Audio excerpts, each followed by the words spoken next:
मैं क्यों करना चाहता हूँ बाजार, क्यों मैं सब्ज़ी लगाना चाहता हूँ, यही चीज़ मैंने बताई।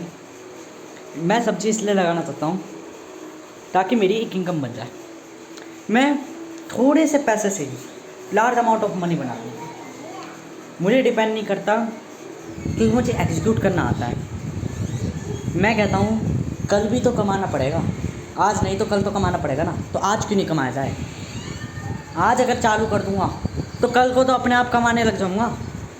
मैं आज पे सोचता हूँ, दुनिया गांड मराती है कल पे, मैं आज पे एग्जीक्यूट करता हूँ। जैसे अभी ये मेरे दिमाग में गुस्सा क्यों आई। मैं लेने गया सामान, आटा वगैरह। मेरे दिमाग में मैंने कहा ना, हर चीज़ के लिए छोटी छोटी वजह होती है, छोटे छोटे स्टेटमेंट करके डिप्रेशन में भी ये होता है। एक वजह डिप्रेस नहीं करती चीज़ों को, वो एक वजह बार बार दोहरा रही होती है, तब डिप्रेशन आता है। डिप्रेशन गुस्सा तभी आता है जब कोई व्यक्ति बार बार एक ही चीज़ को दोहरा रहा है, या बार बार पॉइंट एक बार ट्रिगर कर दिया अमाइगडाला को, तो अमाइगडाला एकदम हाइपर एक्टिव हो जाएगा। ठीक है, ये क्या है, जैसे मान के चलो पहले मैंने देखा पार्किंग के बटुए में मात्र कम पैसे, ठीक है कोई दिक्कत नहीं, वहाँ गया मैं। जब आपकी जेब में पैसे नहीं होते ना, जब आप समाज को दिख रहा होता आपके औकात कुछ नहीं है, तो समाज अपने तरीके से आपको ट्रीट करता है। ट्रीट करने का मतलब ये है आपकी वैल्यू कंसल्ट करी जाएगी कि आपकी वैल्यू लो है। ठीक है, सेकंड फेज़, थर्ड फेज़, मैं उनकी दुकान पर देख रहा, चारों तरफ दुकान देख रहा, तो उनकी दुकान बहुत बड़ी है। उसको देखकर मुझे बार बार ऐसा लग रहा, काश कि मेरे माँ बाप ने मेंटेन करा होता। मेरे माँ बाप इतने रंड हुए पिल्ले हैं, आपस में एक दूसरे को गाली बक के कह के, तेरी गलती है मेरी गलती है, तेरी गलती है मेरी गलती है, दोनों ही गलत है। गन लीचर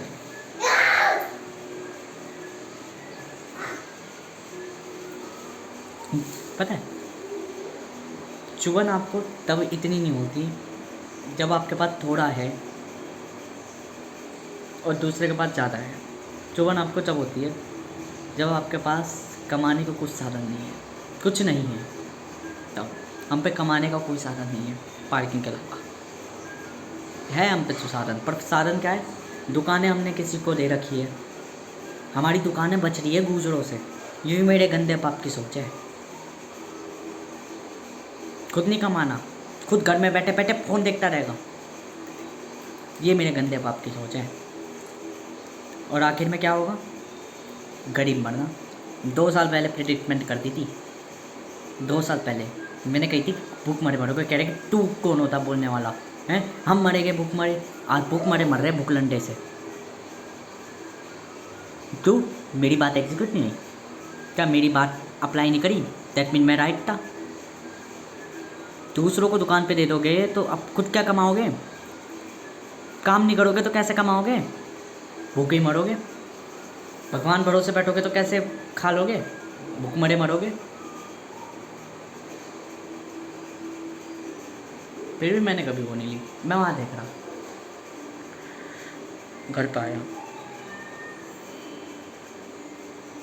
तो मेरा माइंड डिमोटिवेट हो गया था। ये होता है जब अमाइगडाला नीचे गिर जाता है, अमाइगडाला हाइपर एक्टिव हो जाता है और हिप्पोकैम्पस बार बार दिमाग में वही बातें घुमाता है, तो ये होता है डिप्रेशन। गुस्सा, जब व्यक्ति के अंदर की आग निकलती है, जो मैंने उसमें बकी, किस पेज में बकी, क्यों मैं कमाना चाहता हूँ, क्यों मैं सब्ज़ी लगाना चाहता हूँ, ताकि मैं इन भूखलंडों से पहले तो अलग हो जाऊँ और खुद की कुछ कमा सकूँ। जब तक आप जीरो नहीं हो ना, एम्प्टी, जब तक आप कुछ सीख नहीं सकते, पहले आप खाली होना आपका अनिवार्य है। महाभारत में भी अर्जुन को कही थी तुम भूल जाओ सब कुछ, जब तक तुम ये सोचो कि ये मेरे भाई वगैरह, ये मेरे वो चाचा ताऊ मामा वगैरह ये सब है, तब तक तुम समाज का कल्याण कर ही नहीं सकते। सबसे पहले यही भूलो कि हमारा तो कोई रिश्ता ही नहीं है इनसे। क्या इसी जन्म के रिश्ते के लिए हम आए थे, क्या पिछले जन्म में भी यही हमारे थे सगे।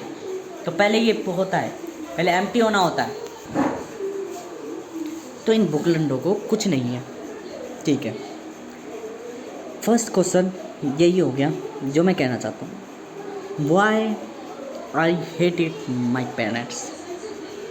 क्यों मैं पेरेंट्स करता हूँ अपने पेरेंट्स से? क्योंकि जब मैं इनको समझाने जाता हूँ, कुछ पढ़ा रहा होता हूँ या कुछ बोल रहा होता हूँ, क्योंकि बोलने से सबसे ज़्यादा आपको आता है। ये कहते हैं हमारा दिमाग मत खा, दिमाग मत खा, दिमाग मत खा। जब इन बहन के लंडों को सुनना ही नहीं है तो फिर अपने बच्चे को कौन वो करेगा? पागल पागल कह के मुझे पुकारते रह गए तो मैं क्या एक्सप्रेशन करूँगा? मैं अपना प्रकट करूँगा गुस्सा? कहीं ना कहीं जो अंदर की डूबी हुई आग होगी उसको कहीं ना कहीं प्रकट करूँगा। इंटेलिजेंट हो तो करूँगा। गाली वाली मुझे बकने क्यों आती है? इनके कारण। इसमें मेरी भी गलती है, हाँ। मैं इधर हैबिचुअल क्यों हो रहा हूँ, क्यों नहीं निकल रहा जल्दी जल्दी? कहीं और तो निकाल ही देता मैं, और तो बड़ा कामली बोलता हूँ। इन्वायरमेंट का सबसे ज़्यादा फर्क पड़ता है। इन्वायरमेंट अगर गंदा इन्वायरमेंट है तो सबसे पहले वो माँ बाप ही क्यों ना हो, अगर नेगेटिव पेरेंट्स है ना तो त्याग दो।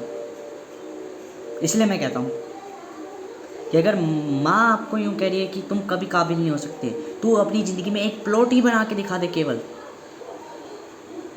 तो समझ जाओ उस माँ को त्याग दो। वो माँ किसी काम की नहीं है, क्योंकि वो माँ उस समाज का पहलू की चादर लेके बैठी पड़ी है जो ममता से ज़्यादा पहले उस चादर को वैल्यू दे रही है। बाप अगर कह रहा है कि तूने डिग्री छोड़ दी तो क्या बोलते, भीख मांगेगा? भीख तो कुछ नहीं कर सकता, भीख मांगेगा। जितनी बकवास करता है ना तो ये बोलता है सब कल्पना है, सिद्ध करके दिखा, वो करके दिखा। तो समझो उस बाप को त्याग दो, क्योंकि वो बाप न लायक नंबर का निठल्ला छूत।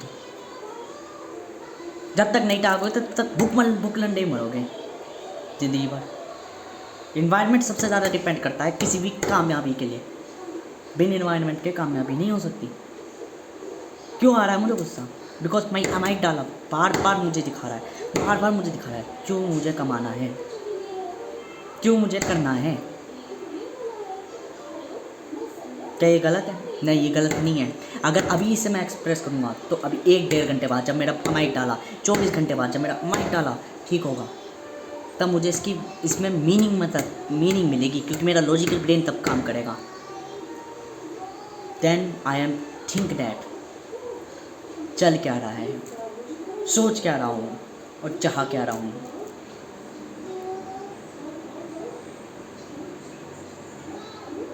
बाकी मैं एक और चीज़ कहना चाहूँगा।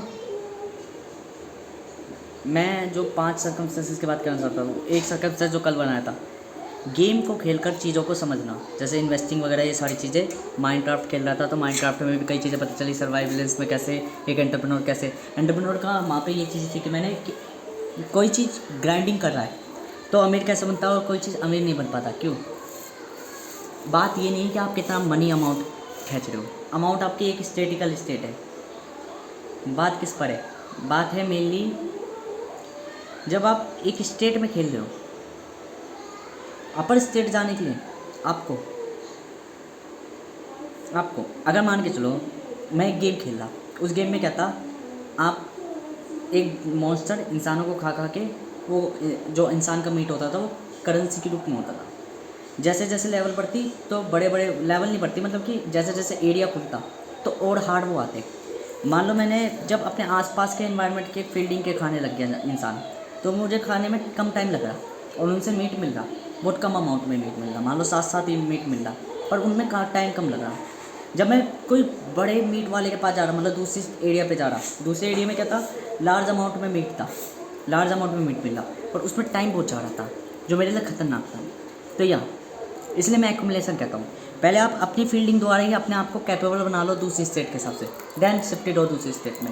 यूँ नहीं कि डायरेक्ट जाके मुंह मार दिया दूसरी स्टेट में, मर के आओगे। सबसे पहले रिस्क भी ऐसे लेना है, पहले छोटे छोटे रिस्क लो, छोटे छोटे रिस्क तुम्हें सिखा देंगे, देन उससे थोड़ा सा बड़ा रिस्क लो जिसमें आप कैपेबल हो चुके हो, फिर कैपेबल हो गए, ऐसे स्टेप बाय स्टेप चलोगे, देन आप एक हाई अमाउंट ऑफ रिस्क ले लोगे। देखो मान लो पहले आपने 1 रुपये कमाया, फिर 2 रुपये कमाए, फिर 4 रुपये कमाए, फिर 8 रुपये कमाए, तो एक्सपोनेंशियली चल रहे हो। एक्सपोनेंशियली चलोगे तो आखिर में तो कमा लोगे ना। तो इसमें ज़्यादा टाइम नहीं लग रहा है, कंपाउंडिंग है। फिर इसमें टेट्रा कंपाउंडिंग भी आ जाती है। टेट्रा कंपाउंडिंग का मतलब है जब आप कैपेबल हो रहे हो तो कभी कभार मोटे हाथ में भी मार दो, मोटे हाथ पे जैसे मान लो एक स्टेप और ऊपर मार दिया, मान लो 1 से 2 पे गए, 2 से 4 पे गए, अब 4 के बाद लगा कि हाँ मैं कैपेबल हूँ 8 के लिए, तो 8 पे मारो। और तुम्हें लगा कि 8 थोड़ा सा और एक्स्ट्रा एफर्ट देना है तो मैं 16 को भी पालूंगा, तो 1 2 4 और डायरेक्ट 16, 8 छोड़ दो, 8 छोड़ दो, डायरेक्ट 16 पे स्किप कर लो। This is the second circumstance. First circumstance मैंने बता दिया, सेकंड सर्कमस्टेंस ये होगा, ठीक है। माइनक्राफ्ट वगैरह से अभी ये क्लियर नहीं हुआ, मैं बताऊंगा और, ठीक है। थर्ड सर्कमस्टेंस स्कैमर्स पे मैं सीख रहा था, स्कैमर्स कैसे स्कैम करते हैं, स्कैम क्यों खतरनाक होता है, बैंकक्रप्ट क्यों होने के ज़्यादा चांसेस होते हैं, ये थर्ड सर्कमस्टेंस। फोर्थ सर्कमस्टेंस वो बिट्स और कंप्यूटराइज वाला जो मैंने वीडियो बनाई थी। और फिफ्थ सर्कमस्टेंस और है जिसमें मैंने पूरे सिस्टम के बारे में बात करी है, एक लक्कर बक्का और एक शेर के बारे में, जो मैंने सीखा था जब मैं एक्सप्लेनेशन देख रहा था। एक्सप्लेनेशन में मतलब मूवी एक ज्ञान से एक्सप्लेनेशन देख रहा था, तो वहाँ मैंने अब्दुल तेलगी जो था उसमें उसने कही थी लक्कर बक्का और शेर को खिलाना पड़ता ही है, तभी आप सिस्टम में रह सकते हो। वहीं से मैंने उठाई कि जंगल में कैसे एक लक्कर बक्के और उसको वो करना है मैनेज।